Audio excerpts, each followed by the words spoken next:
जो पार्टी के लोग भी मानते हैं कि पैसे के दम पे कुछ हो सकता है। आप बुराड़ी विधानसभा को ढंग से अगर रीड करेंगे तो आपको महसूस हो जाएगा। पैसे पे कुछ हो सकता है। बहुत कुछ हुआ है। बहुत कुछ हुआ है। बहुत कुछ हुआ है और ये सच्चाई है। मछली चावल से लेके रातों के बहुत सारे प्रोग्राम जो अटेंड होते थे या कई सारी चीजें होती थी, अब मैं खुल के आपको नहीं बोल सकता, वो यही चीजें होती थी।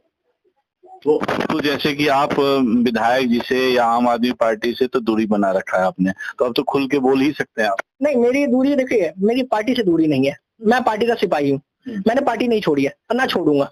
पिछले इलेक्शन में मेरे ऊपर आरोप लगाया गया कि बीजेपी ज्वाइन कर ली, कांग्रेस ज्वाइन कर ली। मैंने कोई ज्वाइन नहीं करी। मैं पार्टी के साथ हूँ। पार्टी का फाउंडर मेंबर हूँ। पार्टी का मैं एक बेटा हूँ, छोटा सिपाही हूँ और विधायक जी भी वही है। मेरी जो समस्याएं हैं या कुछ है वो विधायक जी की कुछ चीजों से लेकर के इवन मैं संजीव झा से मेरी कोई शिकायत नहीं है। विधायक संजीव झा से दिक्कत है। उन्होंने कुछ चीजें करी। आप रोड बनवा रहे हो कहीं पे 4 इंच